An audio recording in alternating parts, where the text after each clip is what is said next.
Hello guys, Linker here, and we're gonna do a live review of the patch notes on the test server. 1.53, the patch notes just dropped. We don't have the patch yet, so we don't know everything, but we're gonna jump right to it. I don't know if you guys like these unscripted. I'm just gonna go right off. I might ramble a little bit, but I hope you stick with me, and let's get to it. Here's the message. Obviously, I heard a lot of stuff from the Discord, but I on purpose did not look at it. I'm gonna look at it live with you, and let's see together why we can make sense of it. Okay, so 1.53, it's gonna be pretty soon on test. It's gonna be basically tomorrow by the time I'm watching this. For you, it might be already live. We see the new hero. So there was a lot of rumors about the new hero, Alna. People saw like the whole thing, Aziz has legs, all the hype. You heard this here, you heard it in other places. And so it's not the dwarf that had the celestial hammer. I'll just a slap image there. It's not that dwarf, it's actually the wolf mother. So pretty interesting piece of lore. We also know Celestial probably gonna be very strong, but we obviously don't know her yet. I'll make a review once she's out. Winter, okay, we know this changed the season. Snowy Front to Voyager Wonders. Fallen Souls to Trials got off, finally. So yeah, so if you finish stage 30, campaign, complete 100% of some adventure. Yeah, alright, so this should be the one that gets you the celerity artifact. Okay, so this will be Trial of God, Shroud of Verdure. Interesting. I think by Shroud maybe it's gonna be some cloak with some defense on it or some dodge, at least the way it sounds to me. Once this comes out, I'll finally be able to release my artifact review. I know a lot of you guys have been asking for that, but just wanted for all the artifacts to be out there before we make it, so it'll be really extensive. Really hyped for this one because most artifacts for rangers are already really strong, because rangers enjoy eye, rangers enjoy call, some rangers even enjoy conviction. So we're gonna have a very interesting time just seeing how does this gonna fit. It's gonna be pretty hard to not make this OP because you have people like Aaron and Gwyneth. So if it's slightly better than like call or eye on these, it's gonna be pretty complicated to balance everything out, to not pull ranges completely out of balance. I think they should really buff mages. I'm a little bit underwhelmed with the mage release after all, because it does not address all the mages in a similar way, especially those you want ulting multiple times or fill a different role. A new casual feature to Peaks of Time called Forest Mania. Stage 2-3 and will become available. Okay. So that's something more early game related, probably something that's really early game. Probably what we can be sure here is that it'll be something nice to experiment on, something that's open for more early game players. I like having early game players more involved in the Peaks of Time to give them an idea that we have artifacts, which is a pretty cool concept in the game. Kind of gives it like an item feel to me, like an RPG, you know, when you have World of Warcraft or something like that and you gather cool items. So I really like that part of the game, and I like the fact that they'll show this to newer players.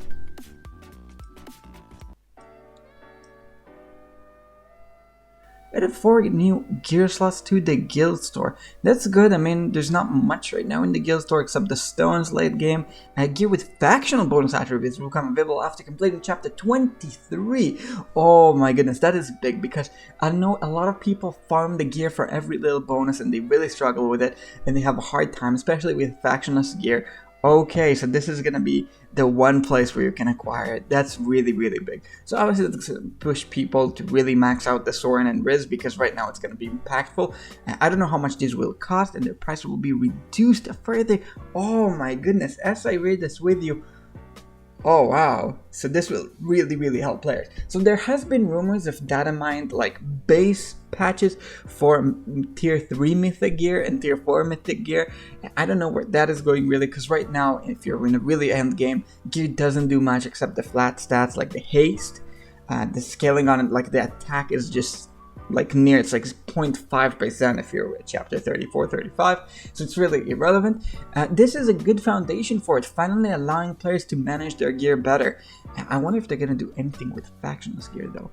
Number of amplifying emblems sold at the store has been adjusted to 20. Does this mean their cost will be up? I don't know.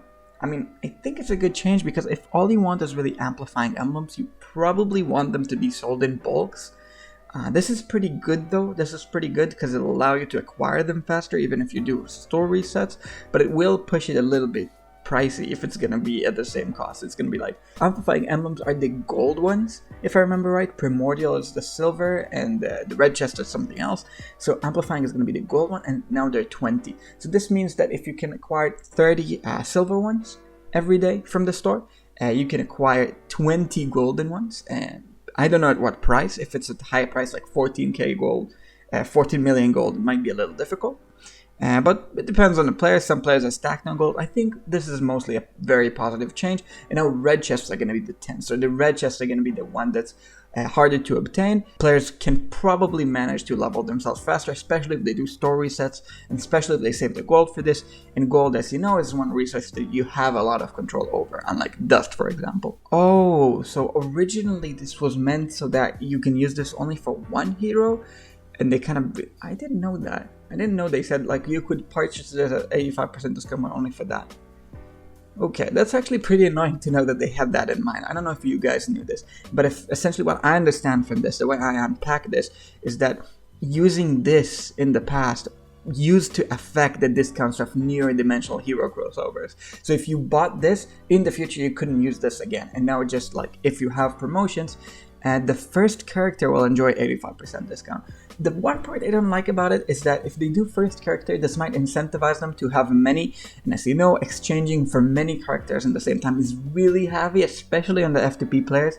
So this is an overall good change. If they kept this, this would make some players a little bit upset about using it, not knowing what kind of broken heroes might come.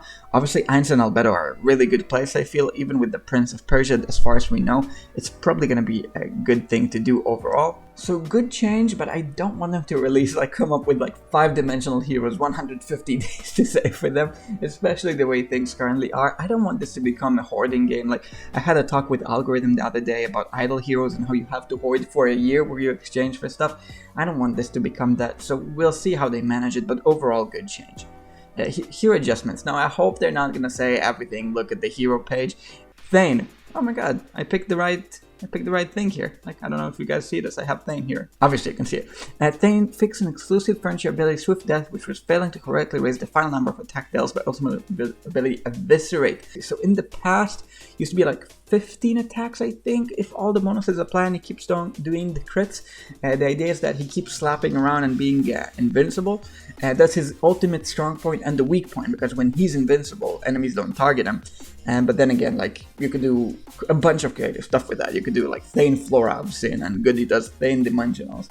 So Thane fixed the furniture ability, and this is going to allow him to do more. So if you use him for the strong suit, which he should be, this is going to probably allow him to do Eviscerate for like 20 something ticks. I'll have to check the final numbers and get back to you, but it will probably make him damage more, probably not changing the hero altogether. It's still the same idea.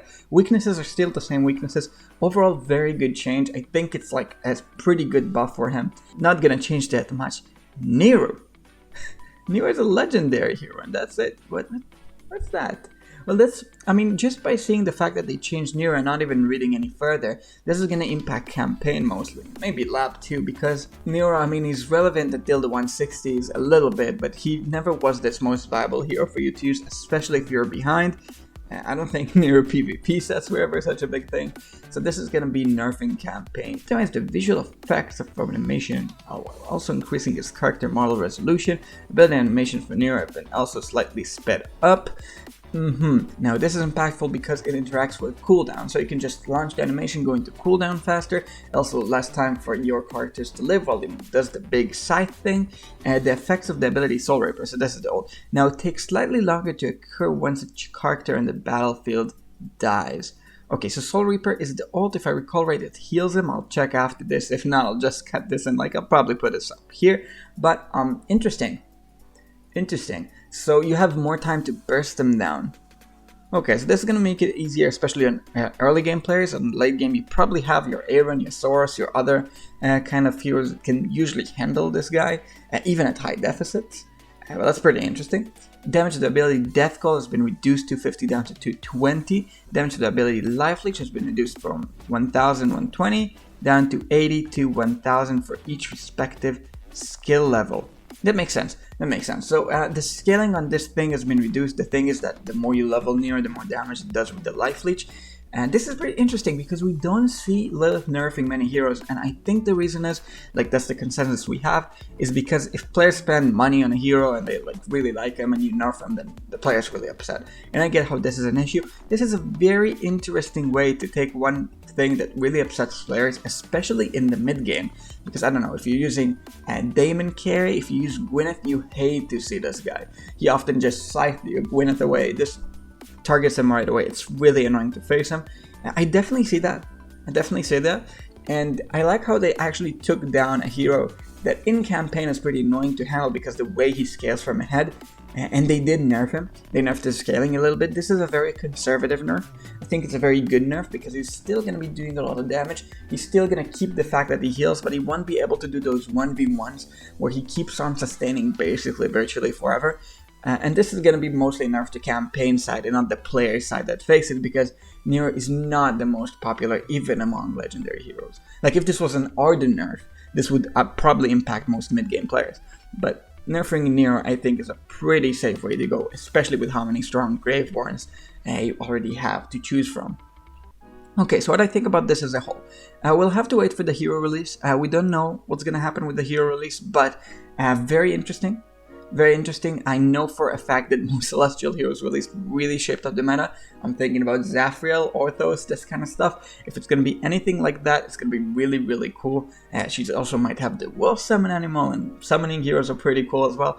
We'll have to wait to see for synergies, probably high skill ceiling, winter theme, voyage, new Trials of God, new artifact. Artifact is going to change the meta, depends on how good it is. It's either going to be completely meta shifting or terrible. I don't see an in between, because changing Rangers is one class that if you change them a little bit, you give them a little bit of extra haste, you give them a little bit of extra dodge, it's either breaks some of those Ezios and Kazas and Aarons, or it just does nothing. I'm wondering generally, like, what I would do in this. I would probably make it some defensive, interesting utilities. I would probably do it some sort of a treat defense hybrid. I wouldn't do it haste, because I think giving Rangers haste right now is speed running, breaking your game. I would do something like, I think, Shroud of Verdure. Interesting. Maybe HP defense crit dodge thing, where if you kill, you gain extra dodge and maybe healing. I don't know. Ooh, I almost completely missed this. Reduce the minimum power combat rating requirement for multi-stages in campaign in King's Tower. Finally! Oh my goodness. Oh my goodness, we waited for this. I probably had some of you already upset typing in the comments, how come you missed this? Because of the recent campaign changes, min power used to be a big thing. I had lots of discussion with people about it, about whether they should nerf it, whether they should change it, whether they should remove it altogether. AMB podcast was huge, I'll link it down below. We really talked about that in depth. Okay, so this is going to allow people to push with nerfed campaign. I love it. I want to see how they thread about this. I want to see if this is just a conservative change or if it's a strong one. I don't know if I'm opposed to a strong one. I don't know if I'm opposed to the min power moving from 3.3 on most stages to like 1:5 power ratios. But we'll have to wait and see. We'll have to wait and see. This increases strategy limit ceiling. This is really good. I love it. I love it. Finally. Okay, so 4 new item slots, really good, like allowing people to acquire their gear, building foundation for those tier 3, tier 4 mythic gear that we saw, amplifying them with some more gold, allowing people to acquire SIs more easily, addressing the overload thing. I am afraid this will make them introduce multiple heroes in a place where most players would rather have them introduce one dimensional at a time, one really invested one, like just releasing Ainz first and then Albedo. I'd be perfectly happy, by the way, because I think Ainz is such an interesting hero. There's so many mechanics just on his own. Okay, changes to Thane, very good. Changes to Nero nerfing campaign, so both the precedent to nerfing and the fact they're nerfing campaign in the second way, very, very good. I think their heart is really in the right direction with this one. I think this one is going to be a very good set to them addressing the issues the game currently has. I don't want it to become a hoarding game. That's the one pitfall I'm afraid from just reading these patch notes. But except that, I'm really, really happy with the way and the direction they've been taking. I know that there are some further issues. They did do the dev Q&A, like they know, for example, that Abyssal is just becoming too much for some players. Overall, very good direction. I'm sorry if this rambling here, because I'm doing this off script, was a little too much for you. Let me know what you think about that, because I want to know what kind of format of videos you guys would like better. And I've been Linker. And for now, peace.